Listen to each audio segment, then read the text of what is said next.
Welcome to the world of daily life stories. Don't forget to like and subscribe so you don't miss new stories. Enjoy listening. The city buzzed with its usual cacophony, car horns, distant sirens, and the rhythmic click-clack of shoes on concrete. Elijah Harris, a 27-year-old mechanic with grease-stained hands and a heart bigger than his paycheck, trudged toward the subway station. The evening air was heavy, tinged with the scent of roasted nuts from a street vendor. He adjusted the strap of his worn backpack, his mind focused on one thing, making it home in time for his little sister Maya's birthday dinner. Elijah's day had been grueling. The auto repair shop had been busier than usual, and the persistent whine of air tools still echoed faintly in his ears. His arms ached from hoisting car parts, and his stomach growled in protest, having been ignored since breakfast. Yet, the thought of Maya's laughter and her excitement over the homemade cake he'd baked the night before kept his spirits high. She had just turned 9, and Elijah had promised to make it a special day. The subway platform was its usual chaotic self. Commuters pushed and jostled, their eyes glued to phones or staring into space. Elijah scanned the crowd, his gaze briefly landing on a woman standing near the edge of the platform. She was pregnant, visibly so, and she struggled to balance an oversized bag on her shoulder while clutching her belly with one hand.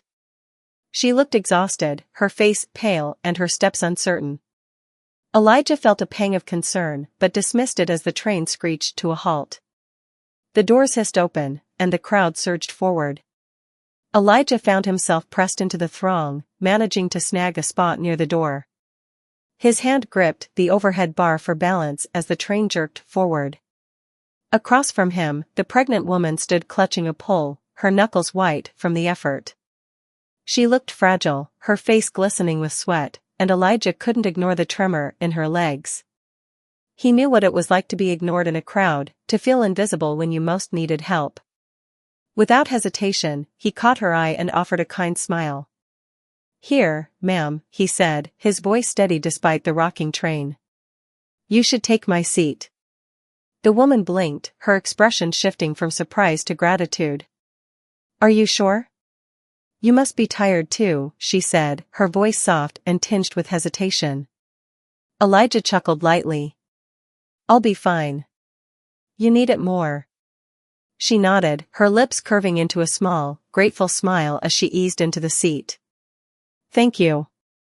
"Really?" Elijah waved off her thanks, stepping closer to the door to steady himself against the jerking motions of the train. His eyes briefly flicked to his watch. If the train stayed on schedule, he'd make it home just in time to light the birthday candles. For a moment, he allowed himself to feel good about the small act of kindness. It wasn't much, but it was something, one human acknowledging another. However, as the train rumbled toward its next stop, the momentary warmth was shattered. The woman suddenly slumped forward, her head lolling to the side. Her oversized bag slid from her lap, landing on the floor with a muffled thud. Panic swept through the car like a ripple in a pond. Elijah reacted instinctively, pushing through the startled crowd to reach her. "Ma'am? Are you okay?" he asked urgently, his voice cutting through the murmurs of onlookers. Her eyes were half closed, her breathing shallow and erratic. Elijah's heart pounded in his chest as he crouched down beside her. "Someone call 911, he barked, his voice filled with urgency. A middle-aged man fumbled for his phone, his hands trembling as he dialed. Elijah gently shook her shoulder. "Ma'am, stay with me. Can you hear me?" Her eyelids fluttered, and she let out a faint moan. The train screeched to a halt at the next station, and the doors slid open. A conductor stepped inside, his face a mask of concern. "What's going on here?" he asked. "She's collapsed," Elijah explained, his voice steady but his mind racing. "She needs medical attention." The conductor nodded briskly. "We'll hold the train. Paramedics are on their way." The air in the car grew thick with tension as passengers whispered among themselves. Elijah ignored them, his focus solely on the woman.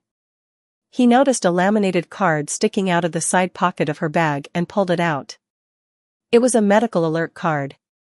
His stomach twisted as he read the words printed in bold letters: high-risk pregnancy, severe anemia, emergency contact, Michael Carter. Does anyone know how to help her? Elijah called out, his voice tinged with desperation. I'm a nurse. A young woman in scrubs stepped forward, her face calm but determined. She knelt beside the woman, taking her pulse and checking her breathing. She's stable for now, but we need to get her to a hospital immediately. Elijah felt a flicker of relief, but remained tense. He couldn't shake the feeling that there was more to this than met the eye. The paramedics arrived minutes later, their presence a whirlwind of efficiency. They loaded the woman onto a stretcher, her face still pale, but her breathing more regular. Elijah followed them onto the platform, reluctant to leave her side. As the paramedics prepared to depart, one of them turned to Elijah. You coming with her? You seem to know her. Elijah hesitated. He didn't know her, but something in his gut told him he needed to see this through. He glanced at his watch again. He'd already missed Maya's birthday dinner, but this felt more important, like a calling he couldn't ignore. Yes, he said finally. I'll come. As the ambulance doors closed behind him, Elijah couldn't help but wonder what he'd just gotten himself into. Little did he know, this act of kindness was about to change his life in ways he could never have imagined. The ambulance barreled through the city streets, its sirens wailing, carving a path through the bustling evening traffic. Elijah sat in a corner, gripping the edge of the bench seat, his knuckles white. He kept his eyes on the unconscious woman, now strapped securely to the stretcher. Her breathing, though shallow, had steadied. The paramedics worked efficiently, monitoring her vitals and administering oxygen. Every beep of the machine sounded like a countdown, but to what, Elijah didn't know. He glanced at the medical alert card he still held, his eyes lingering on the name Michael Carter. Was this her husband? A brother? He felt a sudden pang of guilt for intruding into her personal life, but he shook it off. She needed someone to advocate for her now, and somehow, fate had placed him in this position. The ambulance screeched to a halt in front of St. Mary's Hospital, its red brick facade illuminated by the harsh glow of floodlights. The paramedics flung the back doors open and wheeled the woman out, calling out medical jargon that Elijah didn't understand. He followed them, his boots squeaking against the polished floor of the emergency room as they rushed her into a treatment area. A nurse stopped him just outside the curtained-off space. Are you family? She asked, her tone brisk, but not unkind. Elijah hesitated. He wasn't, but he felt responsible. No, he admitted.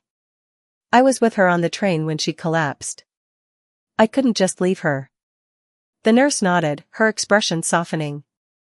That was kind of you. Do you know her name? Elijah shook his head. No, but I found this in her bag. He handed over the medical alert card. She read it quickly, then looked back at him. Thank you. We'll take it from here. You can wait in the seating area if you'd like. Elijah found himself in the starkly lit waiting room, the hum of fluorescent lights and muted voices filling the space. The chairs were hard and uncomfortable, but he sat down anyway, his mind racing. Who was she?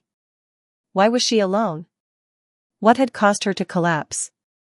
He had no answers, just a gut feeling that he couldn't walk away now. Time dragged. He glanced at his phone, the screen lighting up with missed calls and texts from his sister. Maya's worried. You promised you'd be here, one text from his aunt read. Elijah sighed heavily, typing out a quick response, got caught up helping someone. Tell Maya, I'm sorry. I'll explain later. As he sent the message, a man burst into the waiting room, his face flushed and his movements frantic. He was tall, with salt and pepper hair and a look of sheer panic in his eyes. Elijah recognized him from the photo on the medical alert card. This was Michael Carter. Excuse me, Michael said breathlessly to the nurse at the front desk. I'm here for Angela Carter. She's my wife. I got a call that she was brought here. The nurse nodded and gestured for him to follow, but Michael's eyes fell on Elijah. For a moment, their gazes locked, and Michael's expression shifted from panic to confusion. "Were you with her?" he asked, his voice edged with urgency. Elijah stood, feeling suddenly out of place. "Yeah. She collapsed on the train. I couldn't just leave her there." Michael's face softened, gratitude replacing the confusion. "Thank you," he said earnestly. "Thank you for being there."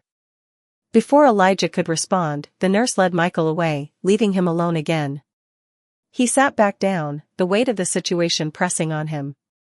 He had done the right thing, hadn't he? Yet, he couldn't shake the nagging feeling that this was far from over. Nearly an hour later, Michael returned, looking both relieved and exhausted. He approached Elijah with a tentative smile. "She's stable," he said, his voice trembling slightly. "The doctor said she has severe anemia, which caused her to faint. They're giving her a transfusion now." Elijah let out a breath he hadn't realized he'd been holding.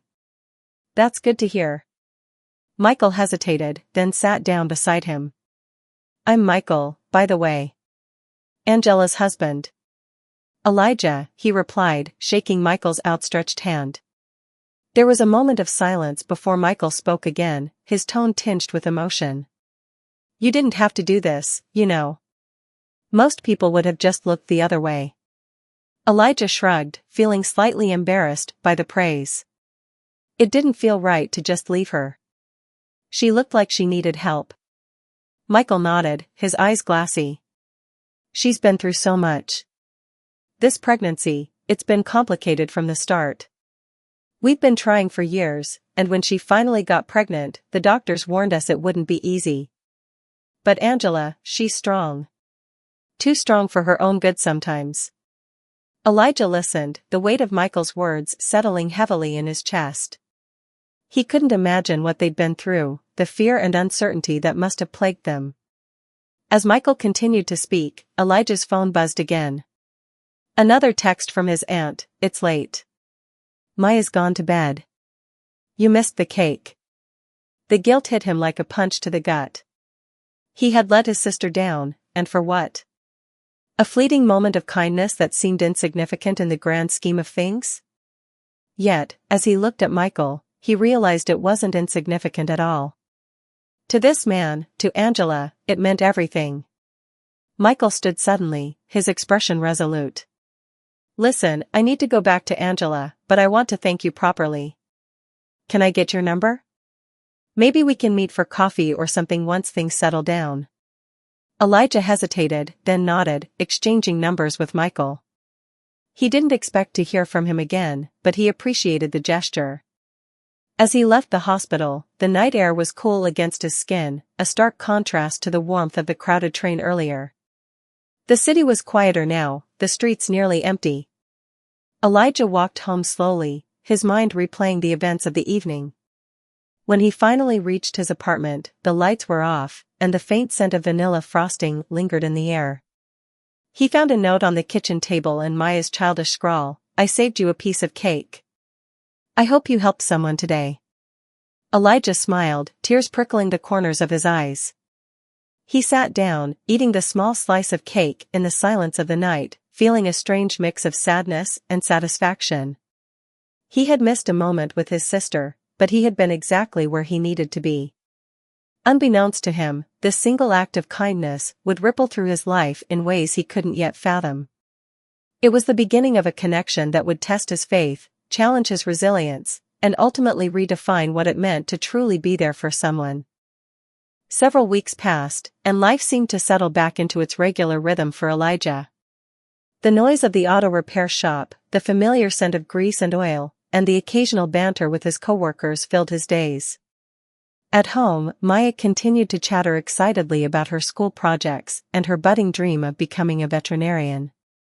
Despite the routine, a part of Elijah's mind often wandered back to that night on the subway and the fragile, unconscious woman he had stayed with in the hospital.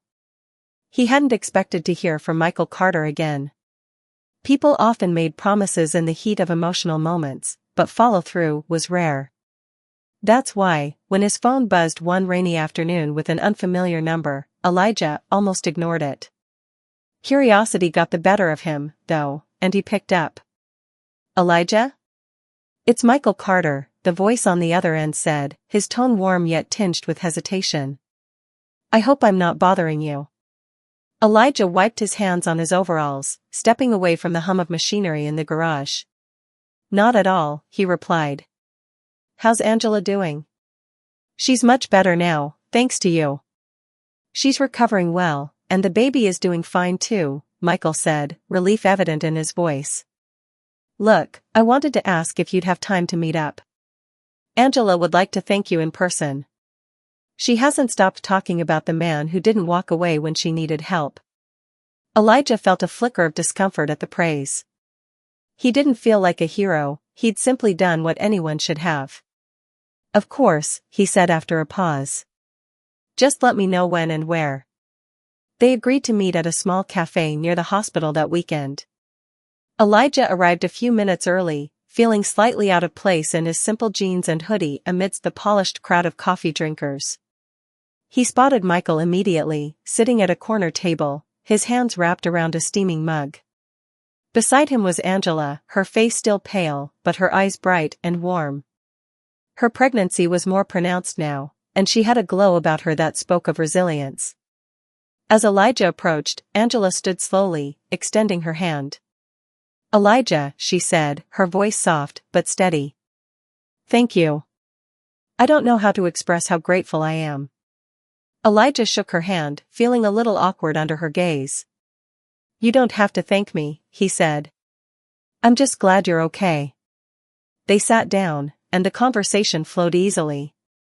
Angela shared her experience, recounting how she had ignored her symptoms, pushing through her fatigue because she didn't want to appear weak. Michael chimed in, adding that she had always been stubborn, a trait he admired but that often worried him. I've been learning to slow down, Angela admitted, her hands resting protectively on her belly. That night was a wake-up call. You were a stranger, but you stayed when you didn't have to. It reminded me that there's kindness in the world, even when you least expect it. Elijah listened, feeling a warmth he hadn't anticipated. They weren't just thanking him, they were sharing a part of their lives, opening up in a way that felt deeply personal.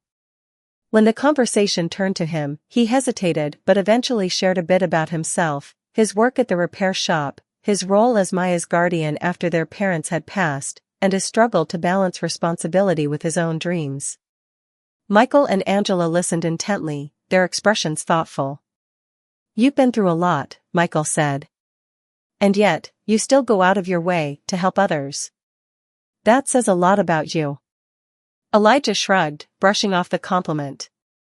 I just do what I can. As the meeting wrapped up, Michael handed him a card. Look, I know you're probably too humble to accept this, but I run a non-profit organization that helps underprivileged youth with scholarships and vocational training. If you ever need anything, job connections, support for your sister, whatever, don't hesitate to reach out. Elijah pocketed the card, unsure if he'd ever use it but grateful for the gesture. They parted ways, and Elijah walked home under the drizzle, a sense of fulfillment settling over him. He hadn't expected this outcome, a connection with two strangers that felt strangely significant. The weeks turned into months, and Elijah found himself thinking less about that night on the train and more about the opportunities ahead. Maya's school expenses were increasing, and the repair shop, while steady work, didn't offer much room for growth. One evening, as he stared at the card Michael had given him, he decided to take a chance. The following week, he reached out to Michael, who was thrilled to hear from him. Come by the office, Michael said. Let's talk about what you need and how we can help. Elijah visited the nonprofit's headquarters, a modest yet vibrant space filled with posters of young adults who had benefited from their programs. Michael introduced him to staff members and gave him a tour, explaining how they paired participants with mentors and provided resources for everything from education to career development. What are your goals, Elijah? Michael asked as they sat in his office. Where do you see yourself in 5 years? The question caught Elijah off guard. He'd been so focused on survival, on taking care of Maya and making ends meet, that he hadn't dared to dream. I don't know, he admitted. I love working with my hands. Maybe I'd like to open my own repair shop someday, but I don't have the money or experience to make that happen. Michael leaned forward, his expression thoughtful. What if we could help with that? Provide funding for training, connect you with business mentors, maybe even help you secure a small business loan when the time comes? Elijah blinked, the weight of Michael's offer sinking in. You'd do that for me? Michael smiled. Consider it an investment in someone who deserves it. Over the next several months, Elijah became a regular at the nonprofit. He attended workshops, met with mentors, and even began taking evening courses in business management. Angela often stopped by, her belly growing larger with each visit, and the three of them developed an unlikely friendship. For the first time in years, Elijah felt like he was building something, not just for himself, but for Maya and their future.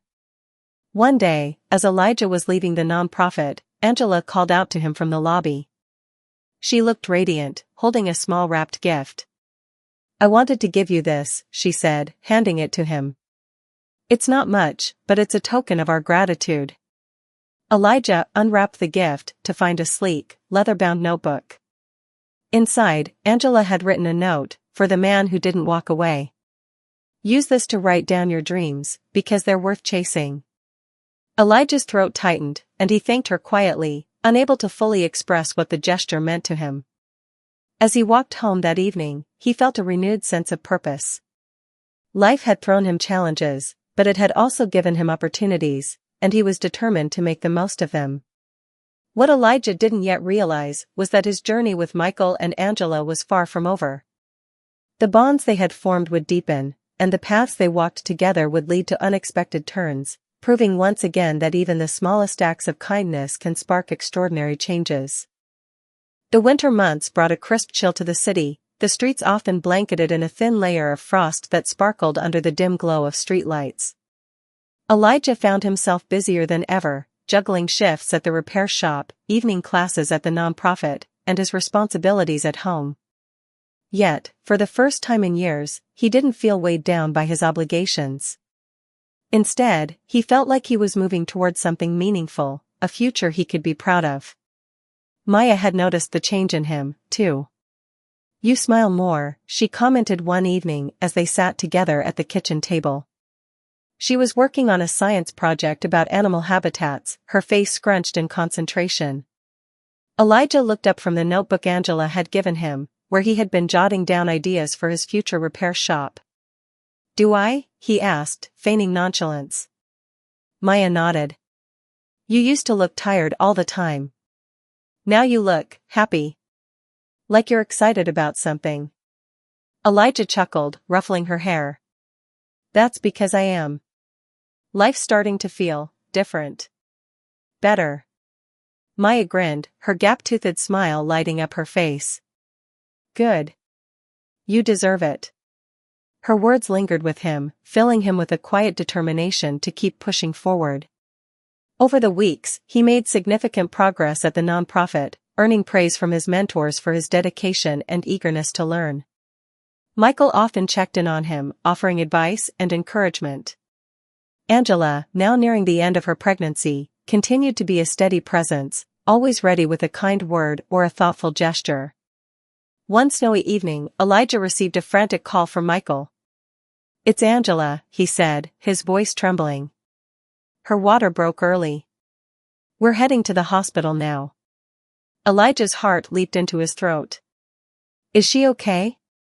She's scared, and the doctors are concerned about complications, Michael admitted. I thought you should know. Elijah didn't hesitate. I'm on my way. He bundled up and hurried out into the freezing night, catching the next subway to the hospital. The ride felt agonizingly slow, each stop stretching on forever.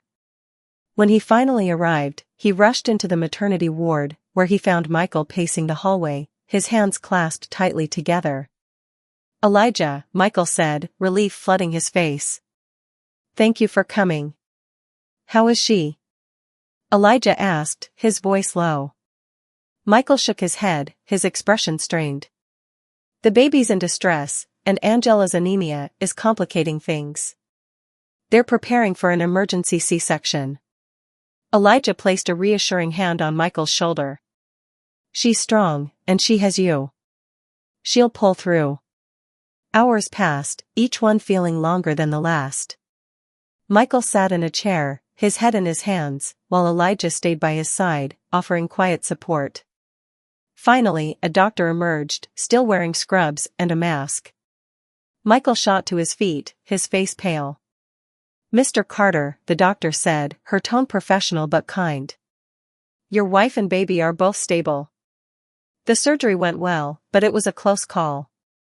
Angela lost a significant amount of blood, and she'll need time to recover.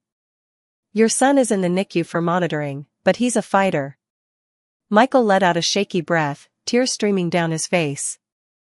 "Thank you," he whispered, his voice breaking. The doctor nodded. "You can see them now, but only one at a time." Michael glanced at Elijah, his expression conflicted. "Would you mind waiting here? I just need to see her, make sure she's okay." "Of course," Elijah said, giving him an encouraging nod. As Michael disappeared down the hallway, Elijah sat back in his chair, a sense of relief washing over him. They had made it through the worst. He leaned back, closing his eyes for a moment, the tension in his shoulders finally easing. When Michael returned, he looked calmer, though his eyes were red-rimmed. "Angela wants to see you," he said, surprising Elijah. "Me?" Elijah asked, taken aback. Michael nodded. "She says you've been part of this journey too. She wants to thank you." Elijah hesitated, feeling out of place, but Michael's earnest expression convinced him. He followed a nurse into Angela's room, where she lay propped up in bed, her face pale, but her eyes filled with warmth. A small, transparent crib sat beside her, a tiny, pink-faced baby swaddled inside. "Elijah," Angela said, her voice weak but steady. "Come closer."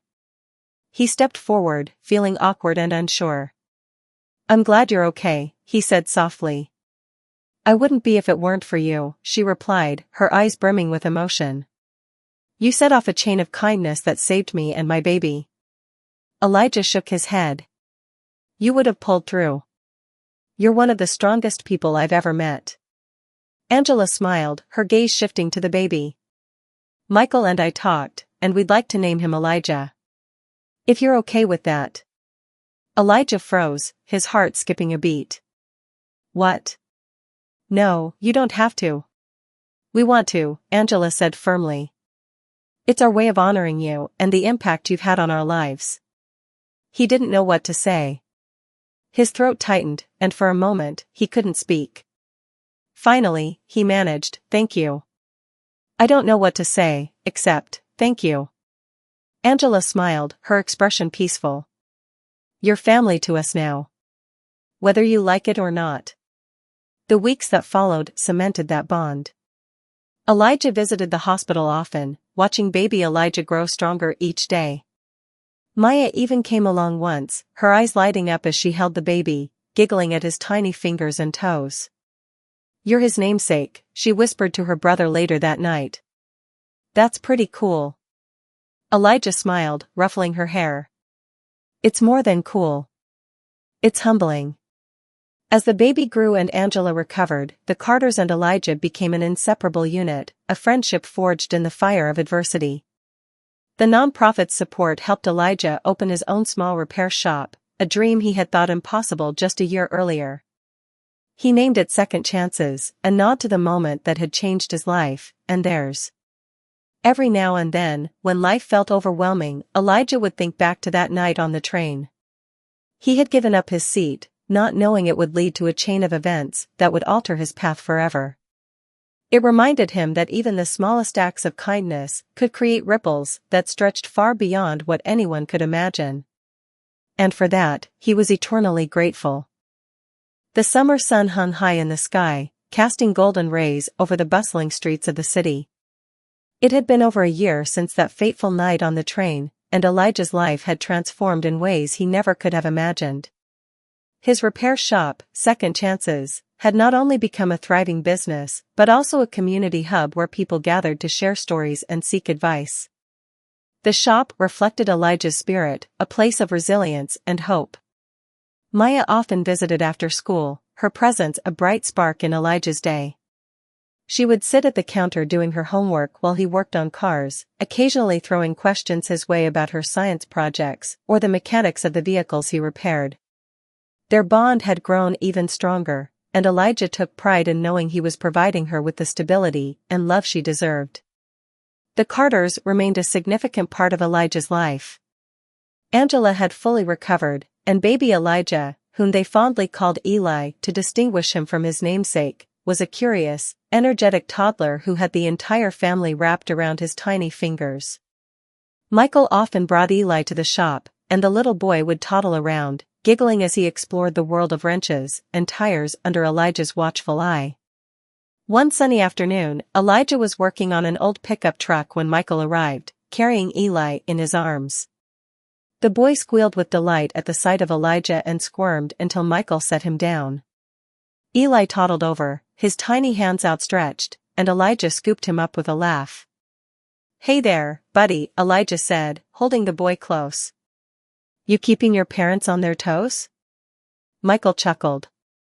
"Always. Angela swears he's part tornado." Eli babbled happily, tugging at the collar of Elijah's shirt. Michael leaned against the counter, his expression turning serious. "Elijah, I've been meaning to talk to you about something." Elijah set Eli down in a playpen they'd set up in the shop, then turned back to Michael, wiping his hands on a rag.